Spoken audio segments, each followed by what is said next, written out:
अब जंग का एक और मैदान खुल गया है और इस बार ये इजराइल या हमास नहीं है, इस बार है पाकिस्तान और ईरान के बीच में। सबसे पहले खबर क्या है वो मैं आपको बता देती हूं और उसके बाद आज इस वीडियो में मैं आपको ये बताने वाली हूं कि कैसे अपनी एक गलती से पाकिस्तान, जिसकी हालत पहले से ही बहुत खराब है, जिसे एक वक्त ऐसा भी आया कि कोई लोन देने को तैयार नहीं था, वहां पर रोटी आटे के लिए लड़ाई हो रही थी, और वही पाकिस्तान अब एक गलती से महाभिखारी हो सकता है। इस वीडियो को आखिर तक जरूर देखिएगा। और इस वक्त जो खबर सामने आई है पाकिस्तान और ईरान के बीच एक नए युद्ध का मोर्चा खुल जाने की, इस वीडियो के आखिर तक आप जरूर समझ जाएंगे कि आखिर इसके पीछे की कहानी क्या है। शुरुआत में करती हूं, सबसे पहले खबर आपको बता देती हूं। खबर ये सामने आई कि ईरान पर हमला किया, सबसे पहले पाकिस्तान पर हमला किया गया ईरान की तरफ से, और उसके बाद पाकिस्तान ने एक दिन के बाद, और जो बहुत खतरनाक खबर आग की तरह फैली, फिर पूरी दुनिया की प्रतिक्रिया उस पर आने लगी। खबर यह थी कि फिर पाकिस्तान ने भी जवाबी कार्रवाई की और वहां पर अटैक कर दिया। अब सवाल आपके मन में यह भी होगा, अगर आप युद्ध से जुड़ी हुई जानकारी रखते हैं, कि अगर पाकिस्तान और ईरान दोनों का दुश्मन एक है, यानी कि अलगाववाद, तो फिर आखिर इन दोनों के बीच में वो देश जो कट्टर इस्लामिक देश माने जाते हैं, तो फिर वो आपस में ही आखिर क्यों लड़ रहे हैं। सबसे पहले मैं आपको यह बता दूं कि ईरान की तरफ से हमला करते हुए यह कहा गया कि वो हमला पाकिस्तान के लोगों पर नहीं कर रहा है, वो तो वहां के आतंकी संगठन पर कर रहा है, उस आतंकी संगठन पर जिसे पाकिस्तान ने पाल पोस कर बड़ा किया है, यानी कि पाकिस्तान उसे इस वक्त शरण दे चुका है। अब जब पाकिस्तान की तरफ से जवाबी कार्रवाई की गई तो पाकिस्तान की तरफ से भी यही कारण सामने आया। लेकिन क्या ये सच में है? अब चूंकि जब पाकिस्तान की तरफ से कार्रवाई की गई है तो वहां पर मौत की भी खबर मिल रही है, ये आंकड़ा 9-10 के करीब है। अब इन सबके बीच में ये समझना जरूरी है कि इसका इतिहास भी क्या कहता है। दरअसल एक समझौता है जो ईरान और पाकिस्तान के बीच में हुआ है, और वो समझौता है गैस पाइपलाइन को लेकर। ईरान और पाकिस्तान, अगर मैं आपको ऐसे और सरल भाषा में समझाऊं, तो आपस में लगभग 900 किलोमीटर की सीमा है जो दोनों आपस में शेयर करते हैं, साझा करते हैं। अब आप ऐसे समझिए, एक बलूचिस्तान ईरान की तरफ है और एक बलूचिस्तान पाकिस्तान की तरफ है, और जब हमला किया गया तो यहीं पर किया गया है। अब ये जो बलूचिस्तान वाला हिस्सा है, यहां पर लंबे समय से, इससे पहले भी कई बार संघर्ष होता हुआ हमने देखा है।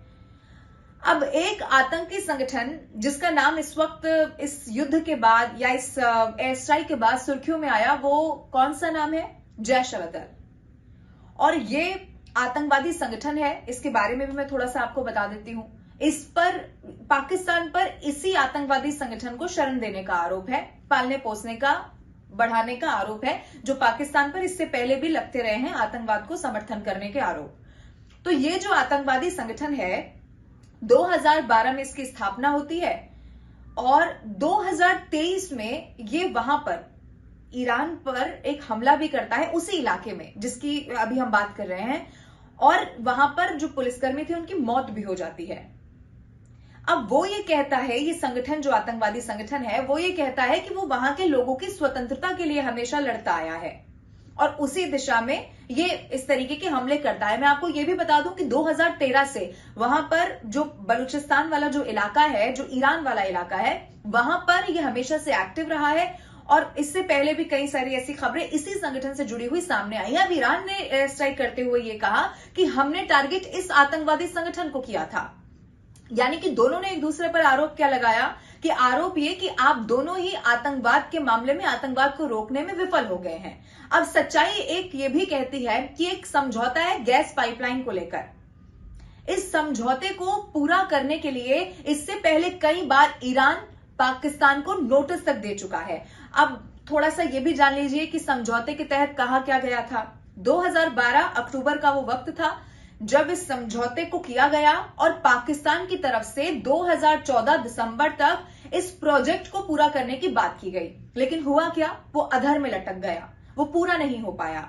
ईरान इसको लेकर कई बार नोटिस जारी कर चुका है, इसको लेकर कानूनी लड़ाई करने की भी चेतावनी दे चुका है। अब ध्यान से सुनिएगा, अगर पाकिस्तान इसको अधर में लटकाए रखता है अगर पाकिस्तान इस परियोजना को, ये जो प्रोजेक्ट है, उसे पूरा नहीं करता है तो 18 अरब डॉलर का जुर्माना पाकिस्तान को चुकाना होगा। ये वो पाकिस्तान है जहां पर आटे रोटी के लिए लड़ाई हो रही है। तो आप सोचिए कि ये इतना बड़ा कर्जा चुकाएगा कैसे।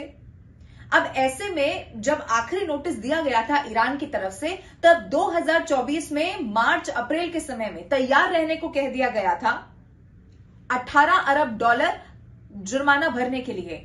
अब ऐसे वक्त में जब जनवरी का महीना है, यानी कि 2024 है, मार्च अप्रैल का वक्त आने ही वाला है, तो अब ऐसे वक्त में अटैक करना ये भी कनेक्टेड है। अब देखिए, चूंकि मैं और आपको गहराई में इसको समझाने की कोशिश करूं तो ईरान और पाकिस्तान सुन्नी और जो ईरान है वो शिया। अब बताया यह जाता है कि वहां पर, यानी कि ईरान पर जो बलूचिस्तान का जो इलाका मैंने आपको बताया, जहां से 900 किलोमीटर की लंबी सीमा लगती है, वहां का जो बलूचिस्तान है, वहां पर जो मुसलमान रहते हैं वो सुन्नी है। अब वहां हमेशा से कहते आए हैं, वो समय समय पर हमने वहां से देखा है, वो भेदभाव का आरोप लगाते रहे हैं कि चूंकि हम सुन्नी हैं इसीलिए हमारे साथ अच्छा व्यवहार नहीं होता है। अब ये जो जैश अल अदल आतंकवादी संगठन है, वो इसी नाम पर, जिस पर आरोप पाकिस्तान पर है उसे पालने पोसने का, अब वो इन्हीं की स्वतंत्रता की बात करते हुए बहुत बार ऐसा हमने देखा है कि ईरान के इस इलाके पर अटैक करता है। लेकिन अब कहा यह जा रहा है कि भाई हम तो आतंकवादियों के खिलाफ ये जो हमने एयर स्ट्राइक की है वो की है। लेकिन क्या सच में ऐसा ही है?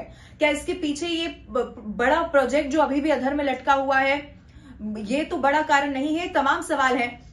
अब इन सबके बीच में आपके मन में एक सवाल ये भी होगा, हिंदुस्तानी होने के नाते, भारत के नागरिक होने के नाते, कि अब देखिए, जब दुनिया में कोई भी युद्ध होता है तो तमाम देशों पर भी इसका असर पड़ता है।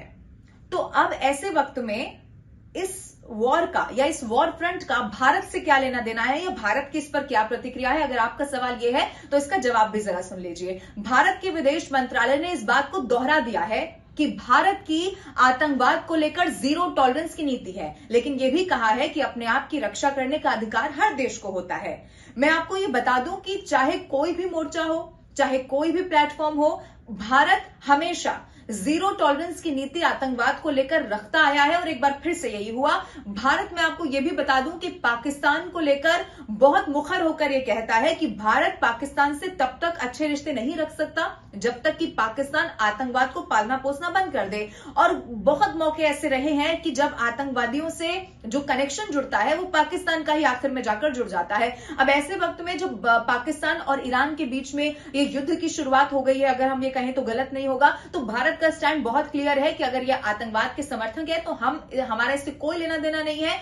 वो देश जाने और उनका काम जाने, बहुत देसी भाषा में। अब इन सबके बीच में सवाल यह भी है कि क्या आने वाले समय में पाकिस्तान और ईरान के बीच में एक बड़ा युद्ध होता हुआ भी दिख सकता है क्या? मैं आपको बता दूं, इसका डिप्लोमेटिक आंसर दिया गया है इन्हीं दोनों देशों की तरफ से कि हमारी लड़ाई तो आतंकवाद के खिलाफ है, यानी कि वो आतंकवादी संगठन जिसका मैंने इससे पहले भी जिक्र किया, जो ईरान कह रहा है, और फिर पाकिस्तान की तरफ से भी बदला लेते हुए, यानी कि जो एक बार फिर से एयर स्ट्राइक की गई उसको करते हुए यही कहा गया। लेकिन क्या सच में बस इतनी सी कहानी है, या इसके पीछे वो बड़ी जो गैस पाइपलाइन परियोजना है जिसको पूरा करने का दबाव इससे पहले भी ईरान बनाता रहा है? अब सवाल ये भी है कि जब संदेश यहां से दे दिया गया है, पहले वहां से हमला किया गया, फिर पाकिस्तान की तरफ से। अच्छा, मैं आपको यह भी बता दूं कि पाकिस्तान में चुनाव होने हैं। अब ऐसे वक्त में यह अटैक अब देखिए आने वाले चुनाव पर बहुत बड़ा असर डाल सकता था, इसीलिए माना यह भी जा रहा है कि पाकिस्तान ने इतनी त्वरित तरीके से कार्रवाई कर दी। लेकिन क्या पाकिस्तान इसे समझ जाएगा कि यह इशारा है उस प्रोजेक्ट को पूरा करने का जो अधर में लटका हुआ है? और अगर समझ जाएगा